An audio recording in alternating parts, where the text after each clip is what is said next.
Imagine carrying a weight so heavy that it shapes everything about your life, your choices, your relationships, your dreams. Yet it remains invisible to those around you.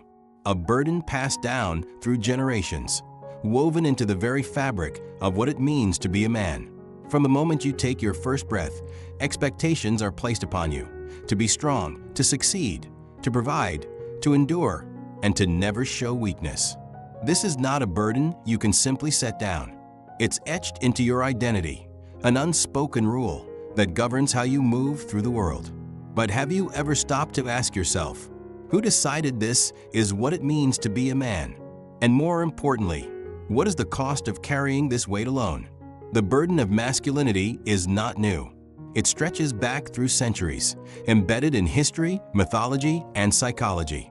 Take the ancient Greek hero, Hercules, celebrated for his strength and valor.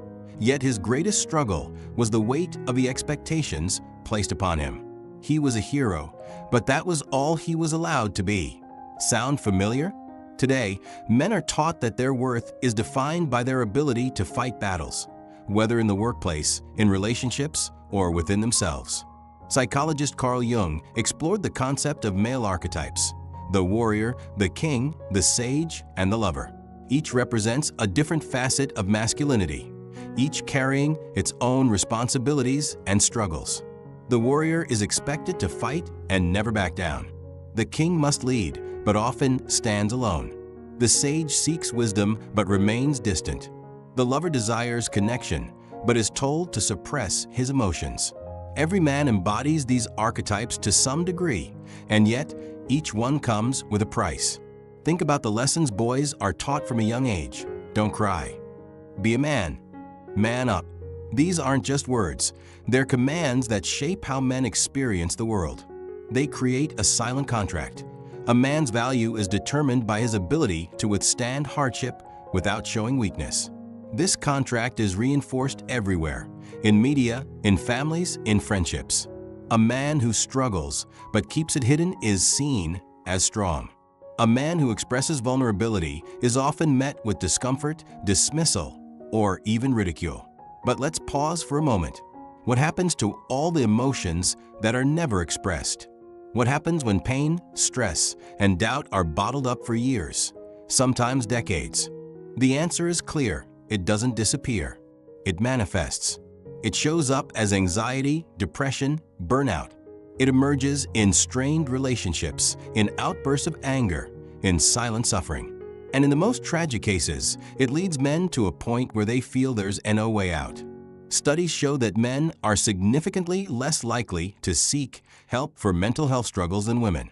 Why? Because many believe that admitting they need help is an admission of failure. They fear being seen as weak, as incapable. But here's the truth. Strength is not the absence of struggle. Strength is the ability to confront that struggle, to acknowledge it, and to grow through it. Imagine standing in a crowded room, surrounded by people, yet feeling completely alone. You wear a mask of confidence, success, and control, but underneath it all, you're exhausted. You wonder if anyone truly sees you, if anyone understands the weight you carry. And maybe, just maybe, you've convinced yourself that this is just how life is supposed to be. But what if it isn't? What if the strongest thing you can do is not to carry the burden alone, but to acknowledge that it exists? The philosopher Seneca once said, "Adversity shapes a man's character." And while hardship can indeed build strength, there's a difference between resilience and suppression. There's a difference between being strong and being numb. So now, I want to ask you a question. What is the heaviest burden you carry that no one knows about? What is the weight you bear in silence? If you're willing, share your thoughts. You might be surprised to find that you're not alone. We're only beginning to uncover the deep layers of the male burden. In the next part, we'll explore how societal expectations shape male identity and what can be done to redefine strength in a way that empowers rather than suffocates. Since the dawn of civilization, men have been assigned roles that define their existence: the warrior, the provider, the leader.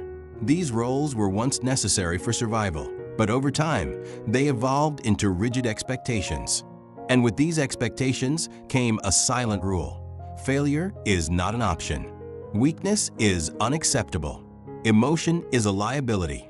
Society often celebrates the image of the self-made man, the one who rises against all odds, who never complains, who conquers his challenges without hesitation. This image is reinforced in movies, in history books, in everyday conversations. The message is clear. A man must be strong, not just physically, but emotionally, mentally, and financially. He must be independent, unshakable, always in control.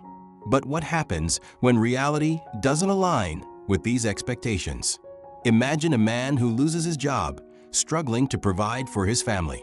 He feels like a failure, not just because of financial difficulties, but because he's been conditioned to believe that his worth is tied to his ability to provide. Imagine a father who wants to express love and vulnerability to his children, but has never been taught how, because his own father was distant and emotionally unavailable. Imagine a young man battling self-doubt, but having no space to talk about it, because his friends expect him to be strong at all times. These struggles are real, yet they're often dismissed. When a man expresses frustration or sadness, he's told to deal with it or stop being dramatic. When he opens up about stress, he's met with skepticism or indifference. And when he breaks under pressure, people ask, why didn't he say anything? The truth is, he did, just not in words. The statistics are alarming. Men are significantly more likely to suffer in silence, to avoid seeking help for mental health issues, and to experience loneliness at higher rates. The pressure to be self-sufficient often isolates them, pushing them further into a cycle of quiet suffering. But where do these expectations come from? Part of the answer lies in social conditioning. From childhood, boys are taught to associate masculinity with toughness and detachment. When a boy falls and scrapes his knee, he's told to get up and shake it off. When he cries, he hears, boys don't cry. When he's overwhelmed, he learns to hide his emotions rather than express them. These small lessons accumulate over time, shaping the way men interact with the world. Think about the way men are expected to handle relationships. They're often taught to be protectors, to always be the strong one in the partnership. When a woman expresses her emotions, it's seen as natural. When a man does, it's often met with discomfort. Many men hesitate to be vulnerable, even with their closest partners, because they fear being seen as less capable. And so, they keep their struggles to themselves, carrying a burden that was never meant to be carried alone. But is this really what masculinity should be? Is strength truly about endurance in silence? Or is it about the courage to be authentic? The philosopher Alan Watts once said, "You're under no obligation to be the same person you were 5 minutes ago." This means that masculinity is not a fixed identity. It can evolve. The idea of what it means to be a man doesn't have to be rooted in suppression. It can be about resilience, but also about connection. It can be about responsibility, but also about self-compassion. In today's world, many men are beginning to challenge these traditional ideas. They're recognizing that strength is not about pretending to have no struggles, but about facing them with honesty. They're realizing that masculinity doesn't mean isolation. It can also mean brotherhood, mentorship, and emotional depth. So ask yourself, what definition of masculinity have you been living by? And is it serving you, or is it weighing you down? In the next part, we'll dive deeper into the ways men can begin redefining their strength, breaking free from outdated expectations, and embracing a new, healthier perspective on masculinity. The final insight will be the most powerful of all, one that has the potential to reshape not only your understanding of manhood, but your entire approach to life itself. For centuries, the idea of masculinity has been defined by endurance.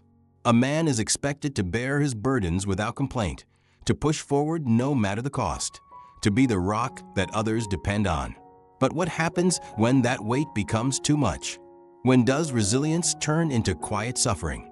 Many men live their lives as if they're constantly being tested, measured by their ability to withstand pressure. They feel the need to prove themselves in their careers, in their relationships, in society. Success is not just a goal, it's a requirement. The fear of failure is overwhelming because failure is not just a setback, It's seen as a personal weakness, an indication that they weren't strong enough. This mindset is reinforced from childhood. A young boy struggling in school might hesitate to ask for help because he doesn't want to appear weak. A teenager facing emotional pain might withdraw instead of speaking up because he's learned that vulnerability is something to be ashamed of. An adult man, exhausted from the demands of work and life, might suffer in silence because he believes that admitting his struggles would make him less of a man. But where does this pressure lead? The answer is clear. It leads to burnout, to emotional detachment, to relationships that suffer due to an inability to express true feelings. It leads to isolation, where men feel they have no one to turn to. It leads to an internal battle between what they truly feel and what they believe they must be. And in the most tragic cases, it leads to men disappearing into their own suffering, unable to see a way out. The numbers speak for themselves. Statistics show that men are far more likely than women to die by suicide. This isn't because they feel pain any less deeply. It's because they've been conditioned to believe that seeking help is not an option. But here's the truth. Suffering in silence is not strength. True strength is the ability to face reality, to acknowledge struggle, and to seek growth despite it. Strength is not about pretending everything is fine. It's about having the courage to admit when it's not. So why is it so difficult for men to redefine strength in a healthier way? One reason is the fear of judgment. Many men worry that if they open up about their struggles, they'll be seen differently by their friends, by their partners, by society. They fear being labeled as weak, as incapable, as less than. This fear keeps them locked in a cycle of isolation, convincing themselves that it's better to suffer alone than to risk rejection. Another reason is the lack of spaces where men can be truly open. While there are countless support groups and resources available for other struggles, men often find themselves without a space where they can express their emotions without fear of being dismissed. They may have friends, but not ones they feel comfortable sharing their deepest fears with. They may have partners, but they hesitate to show vulnerability, fearing it will change how they're perceived. But here's something important to consider. What if the way we define masculinity is the very thing preventing men from being their strongest selves? What if true masculinity is not about suppressing emotion, but about learning how to navigate it? What if it's not about proving worth through suffering, but about finding meaning in growth? Psychologist Viktor Frankl, a survivor of the Holocaust, once said, "When we are no longer able to change a situation, we are challenged to change ourselves." This is the key to overcoming the burden of masculinity, not by rejecting it entirely, but by reshaping it into something that empowers rather than restricts. Imagine a world where men are taught that strength is not about hiding pain, but about confronting it, where they're encouraged to seek support instead of suffering in silence, where they're not defined solely by what they can provide, but also by the depth of their character, their kindness, their emotional intelligence. This shift is already happening. More men are beginning to recognize that they don't have to fit into a rigid mold of masculinity. They're creating communities where openness is valued, where emotions are acknowledged rather than suppressed, where strength is defined not by how much they can endure alone, but by how willing they are to grow and evolve. And so, the question remains, how do you define your own strength? Are you carrying a burden that's no longer serving you? And what would happen if, instead of trying to carry it alone, you allowed yourself the freedom to share it? In the final part, we'll reveal the most powerful insight of all, one that has the potential to not only redefine masculinity, but to reshape the way you approach life itself. Stay with me, because what comes next is the most important revelation of all. For too long, men have been conditioned to believe that their value is measured by what they can endure. They've been told that they must be the providers, the protectors, the ones who never waver.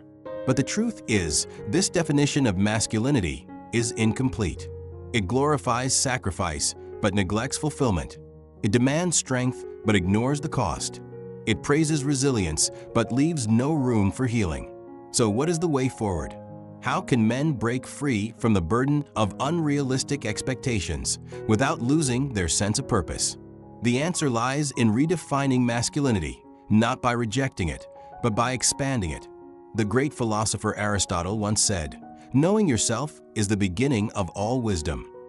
And yet, for many men, self-knowledge has been neglected in favor of external validation. They've been taught to focus on achievement, on status, on financial success. But what about understanding their own emotions? What about their mental and emotional well-being? True masculinity is not about suppressing emotion. It's about understanding it. It's about recognizing that vulnerability is not a weakness, but a gateway to strength. It's about acknowledging pain, not as something to be hidden, but as something to be worked through. And perhaps most importantly, it's about connection. Think about this. How many times have you struggled with something alone, believing that no one else would understand? How many times have you held back from opening up, fearing that others would see you differently? But what if the very thing you're hiding is something that others are also struggling with? What if by sharing your experiences, you could create a space where others feel safe to do the same? There's a reason why mentorship has always been an essential part of male development. In ancient cultures, young men learned not only how to fight or hunt, but also how to think, how to lead, how to navigate the complexities of life. They had guidance. They had a community. But modern society has stripped away these natural support systems, leaving many men to figure things out alone. The result? A world where too many men are disconnected, not just from others, but from themselves. But it doesn't have to be this way. The key to breaking free from the male burden is not about rejecting masculinity, but about embracing a more complete version of it. It's about redefining strength as something that includes, not excludes, emotional depth. It's about recognizing that true confidence doesn't come from denying struggles, but from facing them head-on. Imagine a life where you're not weighed down by the fear of failure, where your worth is not tied to how much you can endure in silence, where you don't have to pretend to be invincible, but can instead embrace your full humanity. This is not weakness, this is wisdom. And so, the final question I leave you with is this: what does true strength mean to you? Not the strength that society has told you to have, but the strength that comes from within. What would happen if, instead of carrying your burdens alone, you allowed yourself the freedom to share them, to confront them, and to grow beyond them? If this message resonates with you, take a moment to reflect. Share your thoughts. Start the conversation. Because the moment you realize that you don't have to carry this weight alone is the moment you begin to redefine what it truly means to be a man. Thanks for listening.